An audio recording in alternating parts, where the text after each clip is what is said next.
over my goddamn dead body. You will not get me to ever see this again. I'm surprised we got you in there the first time. But I am sorry. I mean, I had nothing to do with you being there, but I'm sorry you were there. I'm sorry I was sorry anybody. I was about to say, you're not sorry you were there either. You know I'm sorry I was there. Now, come on, guys. I know. What about Mr. Romantic Comedy? You guys hate romantic comedy. It is not fair for you guys to be picking on this movie like this. I'm sorry, I stepped on your line. I'm sorry. Go ahead, finish. It is not fair for you guys to be picking on this movie like this when you don't even like romantic comedies. Because I love romantic comedies, and I think this is a piece of fucking shit. This is garbage. There's just nothing that works here. This movie from the get-go is just crap. I mean, essentially what this is somebody grew up watching Ghost and watching that great old Steven Spielberg movie Always and said, I wonder if we can make a romantic comedy about a ghost coming back trying to stop her old fiance from falling in love. Yeah, they did. It was called Just Like Heaven. I don't know what the hell this was. Well, no, Just Like Heaven was different, but it was a different storyline, but that worked. Man, it don't even matter what this was like the piece of dog shit I saw in the corner this morning. I mean, this is what you have here. Speaking of what this is about, you have Eva Longoria, who starts out as the biggest wedding bitch in the world. Now, hold on. What? Starts out, she spends the whole movie as the world's biggest bitch. You can never, ever like her. She starts out. I mean, the movie really begins with her already pouncing on one of her wedding helpers. But anyway, I want to get through this quick, so let me just go ahead and tell what this is about. She's freaking out about her wedding. She's about to start yelling at some guy who makes an ice statue, telling him to take it back. Statue falls on her. She's dead. She's a ghost now. Now, switch back to Earth, where her fiance, Paul Rudd, is supposedly depressed about her death. And so his sister says, I have somebody who can help you. I'm going to take you to see a shrink. He goes to see this shrink. They're sitting there talking. Not a shrink, a psychic. What's the difference? You know what I mean? One talks to the dead. one is a shrink. One needs a shrink. So he goes to see this psychic, and little known to Paul Rudd is that his sister has given her all this information about his dead fiance, so that he could probably be cheered up knowing that she's out there somewhere. They start to fall for each other. And then, all of a sudden, Eva Longoria shows up as this ghost, and the psychic is like, wow, I really can see dead people. That's cool until Eva Longoria, what's her name, Longoria or Longoria? Longoria. Longoria starts to be a bitch, even in death, and starts tormenting this psychic because she doesn't want them to hook up. Yeah, no, there's nothing that works here. There's no characters you like at all. There's nothing likable about anyone. The situation is it's dull. I mean, it's really, there's nothing interesting going on at all. And then you know what? There was one moment I loved in the movie. There was one beautiful, pristine moment. The credits. It was at the end. No. During the credits at the beginning, as everything's kind of rolling up, and suddenly the words "and Jason Biggs" appears, and you two lose your goddamn minds, going, "Oh hell no, man, no!" Scoot back a little bit and say that.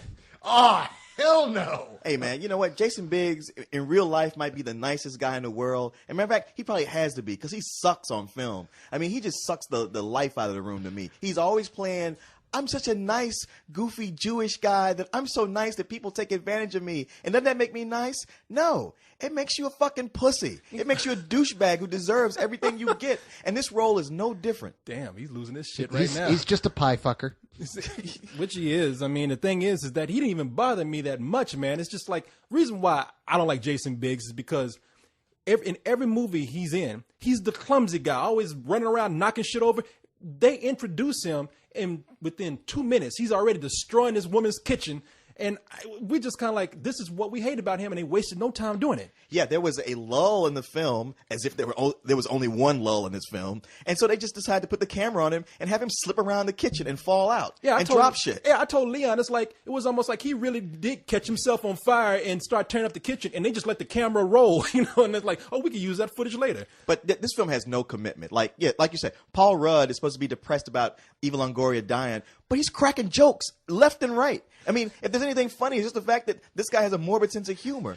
The psychic he's supposed to fall in love with, Lake Bell. Lake Bell, that's her name. Yeah, kind of cute and kind of mannish too, in a way.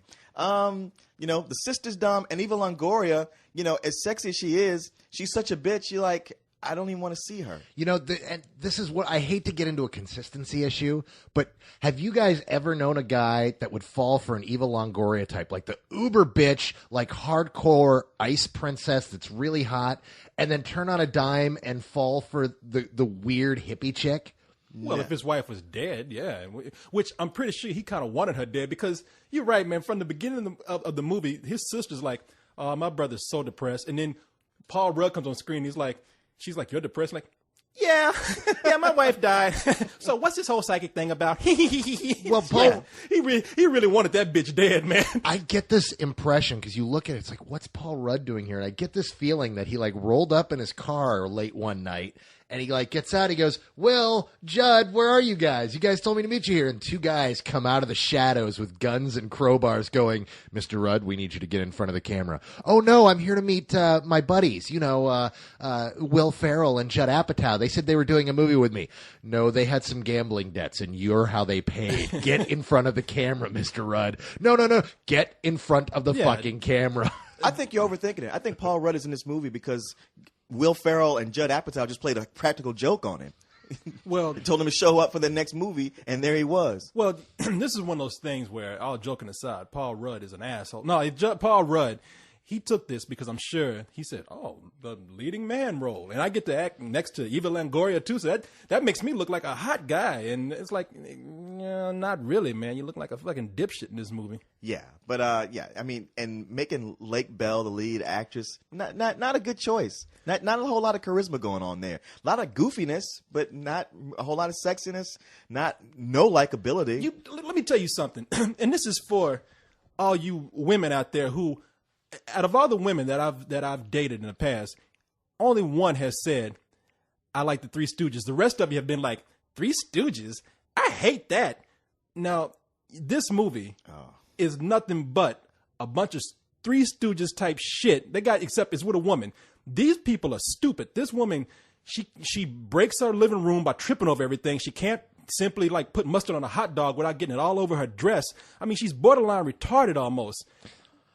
And then we get to the piece de resistance, the moment where I felt like I had left the earthly plane and was cast headlong into critic hell, as we have this, what seemed to be 2 minutes of Eva Longoria off camera making farting sounds. And we're supposed to believe that Lake Bell actually believes that it's Paul Rudd farting in the next room.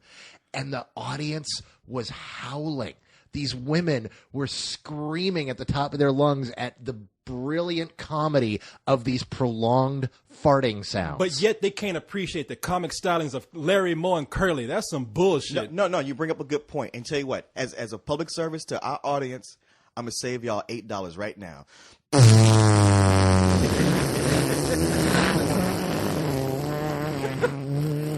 There.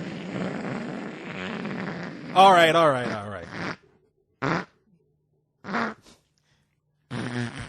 There you go. No need to see the movie now. There's your one joke. Oh, wait a minute. There's one more. That one didn't come from my mouth. No, this. Let me